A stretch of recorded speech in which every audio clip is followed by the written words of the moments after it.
Good morning class. आज का जो हमारा लेक्चर है इंग्लिश का वो है नरेशन पे, ठीक है, जिसे डायरेक्ट इनडायरेक्ट टेंसेस भी कहते हैं।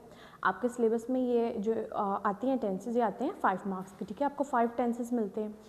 अब वो हमने क्लास में डिस्कस नहीं किया था, आज हम उसको डिस्कस करेंगे कि हम कैसे जो डायरेक्ट टेंसेस हैं उनको इनडायरेक्ट टेंसेस में करते हैं। अब डायरेक्ट टेंसेस क्या होते हैं कि जैसे मैं अभी आपसे बात कर रही हूँ, ये होता है डायरेक्ट टेंस, ठीक है, कि मैंने आपसे बात की है, वो हो गया डायरेक्ट। अब वो बात जब आप किसी और को बताते हैं, ठीक है, तो क्या होता है कि आप वर्ड टू वर्ड तो वो नहीं बताते, आप उसके अंदर थोड़ी बहुत एडिशन करते हैं और फिर आप दूसरे को बताते हैं, तो वो हो जाता है इनडायरेक्ट टेंस, ठीक है।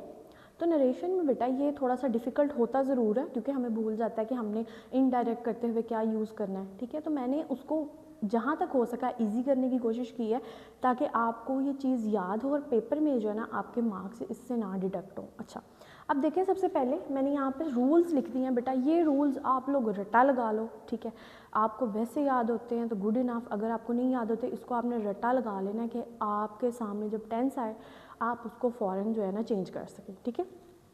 सबसे पहले अगर आपको प्रेजेंट का कोई टेंस आता है, जैसे प्रेजेंट इंडेफिनिट, कॉन्टीन्यूस, परफेक्ट, उसके मैंने कुछ रूल्स आपके सामने लिख दिए हैं जो आपने यूज़ करने हैं अपने टेंस के अंदर, ठीक है, उसको चेंज करते वक्त। फॉर एग्जाम्पल, अगर आपको टेंस में वर्ब की फर्स्ट फॉर्म मिल रही है, ध्यान रखना ये आपने कंफ्यूज नहीं होना, जिसके साथ मैंने V1 लिखा है वो है वर्ब की first form, V2 second form और V3 थर्ड फॉर्म, ठीक है।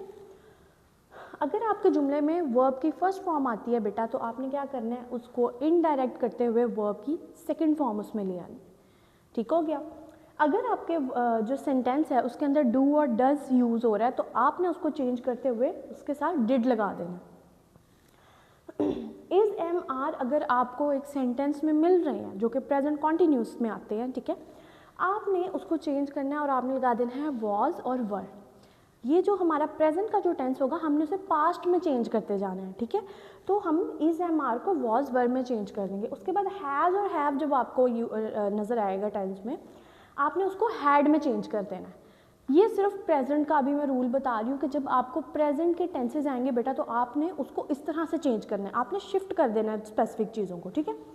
उसके बाद है हमारे पास पास्ट के टेंस। अब पास्ट के टेंसेस में क्या होगा, आपको पता है वर्ब की सेकंड फॉर्म आती है, उसके अंदर डिड भी यूज़ होता है, हैड भी यूज़ होता है। तो आपने तब क्या करना है, जब आपको वर्ब की सेकंड फॉर्म आपके टेंस के अंदर मिल जाएगी, आपने सिंपली उसको शिफ्ट कर देना। और शिफ्ट कहाँ पे करना है, had plus third form of verb, ठीक है। आपने अपने सेंटेंस में ये चीज़ों को चेंज कर देना। अगर आपके सेंटेंस में did plus first form of verb आ रही है, उसको भी अपने had plus third form of verb में चेंज कर देना। Had plus third form of verb आ रही है, वो एज इट इज़ ही रहेगी।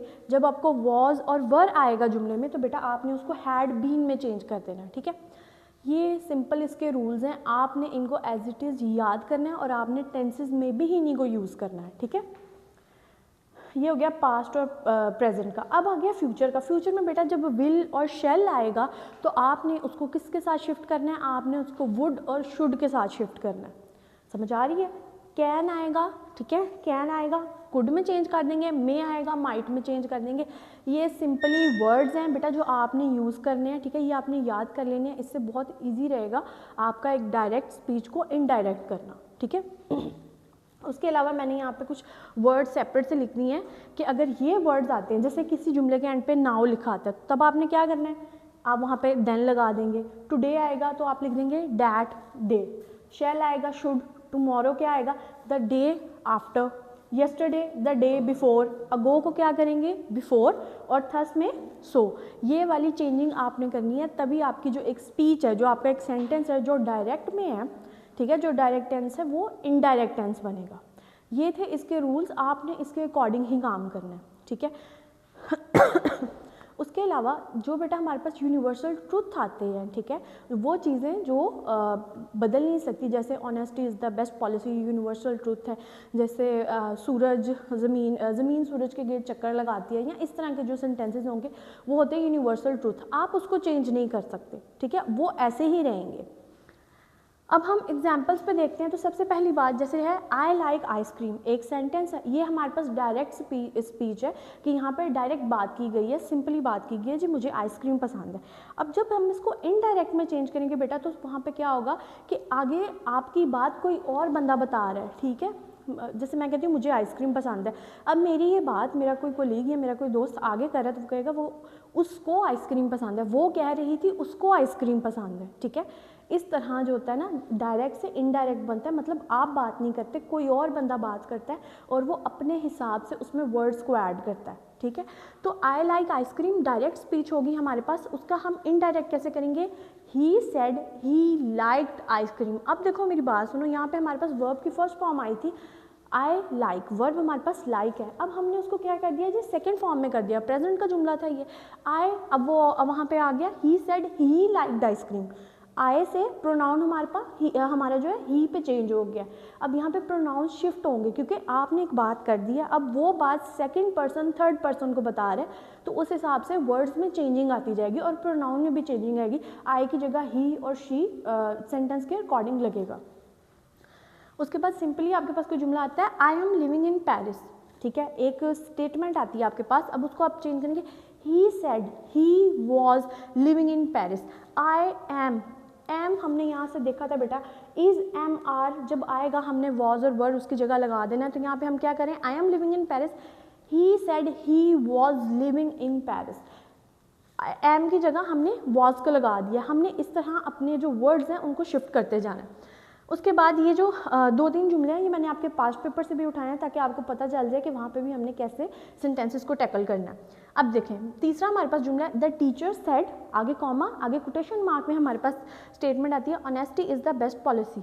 अब बेटा आपने याद रखना है जब भी आपके पास ये कोटेशन या ये कॉमा वगैरह इस तरह की स्टेटमेंट्स आएंगी, आपने सिंपली क्या करना है, कॉमा भी रिमूव कर देना है, कोटेशन मार्क्स जो साइडों पे लगे होंगे उसको भी रिमूव कर देना है और आपने क्या लगाना है उनकी जगह पर सिंपली दैट, ठीक है। देखो द टीचर सेड, अब कॉमा रिमूव किया, कोटेशन मार्क रिमूव किया तो यहाँ पे क्या आ गया that, the teacher said that honesty is the best policy. अगली स्टेटमेंट को आपने चेंज नहीं करना, आपने सिर्फ एक एडिशन करना है और वो क्या होगा, इस कॉमे और इस कोटेशन मार्क की जगह बेटा आपने वहाँ पे दैट लगा दिया तो वो जो स्पीच होगी आपकी, स्पीच मतलब जो हम बात करते हैं बोलते हैं हम, जैसे मैं अभी बोल रही हूँ तो ये मेरी स्पीच है, मेरे वर्ड्स हैं, तो ये जो बात होगी ये एज इट इज़ रहेगी लेकिन उसमें क्या चेंजिंग होगी, हम वहाँ पे दैट लगा देंगे और चूंकि ये लाइन एक यूनिवर्सल ट्रूथ है तो इसको हम मज़ीद चेंज नहीं करेंगे, ये एज इट इज़ ही नीचे आएगी जुमले के अंदर। उसके बाद हमारे पास एक और जुमला है आई बॉट अ कार। अब यहाँ पे भी फर्स्ट पर्सन कोई बात कर रहा है, एक बंदा बात कर रहा है जी मैंने एक कार खरीदी है। अब वो बात जब आगे से आगे बढ़ती जाएगी, दूसरे से तीसरे बंदे के पास जाती जाएगी तो उसमें चेंजिंग आ जाएगी।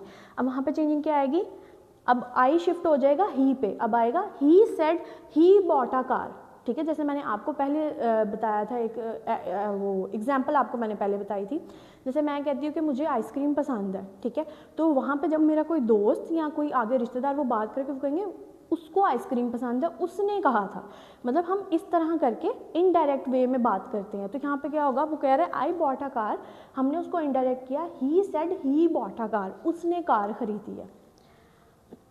फिफ्थ वाला है द ओल्ड मैन सेड, अब फिर आगे वही वाला आ गया, कॉमा आ गया, कोटेशन मार्क आ गया, इसको सिंपली हमने कैसे चेंज करना है, उसकी जगह पर दैट लगा देना है, कॉमा और कोटेशन मार्क हमने ख़त्म कर देने हैं। The old man said my God pardon my sin. अब इस तरह की जो कोई एग्जाम्पल्स आती हैं बेटा तो क्या करते हैं उसके अंदर हम उसको थोड़ा सा चेंज कर देते हैं क्योंकि हमने सेंटेंस की सेंस को वही रखना होता है लेकिन थोड़ी सी वर्डिंग को हमने चेंज करना है क्योंकि वो इनडायरेक्ट है, ठीक है। अब वो होगा द ओल्ड मैन प्रेड, अब यहाँ पे द ओल्ड मैन सेड, अब यहाँ पे भी वो दुआ ही कर रहा है ना कि भाई मेरे गुनाहों को खुदा माफ़ कर दे, तो हम कर देंगे the old man prayed that God might pardon his sin, कि उसके गुनाह माफ़ हो जाए। हमने थोड़ा सा उसको इनडायरेक्ट वे में बात करनी है, ठीक है, इनडायरेक्ट वे में हम बोलेंगे लेकिन बात हम वही कर रहे हैं, छोटी सी चेंजिंग आती है इसके अंदर, बाकी सारा जो हमारा काम है वो वैसे ही रहता है, सेंटेंस हमारा वैसे ही रहता है, ठीक है। तो इस तरह आपको पता चल गया डायरेक्ट स्पीच हमारी ये है जो बात हम करते हैं, इनडायरेक्ट कब होती है जब आगे वो बात आगे से आगे कंटिन्यू चलती है और जो बंदा होता है वो उसके अंदर अपने वर्ड्स का एडिशन करता जाता है, आपकी बात को एज इट इज़ नहीं रखता वो, ठीक है। तो ये थे बेटा आपके रूल्स, इनको तो आपने मस्ट याद कर लेना क्योंकि इससे आपके सेंटेंसेस वगैरह बनेंगे, ठीक है। ये रूल्स और ये वर्ड्स, जैसे एक वर्ड दूसरे में जब इनडायरेक्ट में चेंज होगा तो वो किस तरह बनेगा, जैसे अगर कहीं पर टुमारो आ रहा है तो आप सेंटेंस में लिखेंगे द डे आफ्टर, कहीं पे यस्टरडे की बात हो रही है तो आप वहाँ पे लिखेंगे द डे बिफोर, ठीक है। इस तरह करके बेटा आपने अपने सेंटेंसेस को चेंज करना है, और ये इतना कोई मुश्किल नहीं है, जितनी आप इसकी प्रैक्टिस करेंगे उतना आपको जो है ना ये सारी चीज़ें क्लियर होती जाएंगी, ठीक है। आज के लेक्चर में इतना ही, थैंक यू।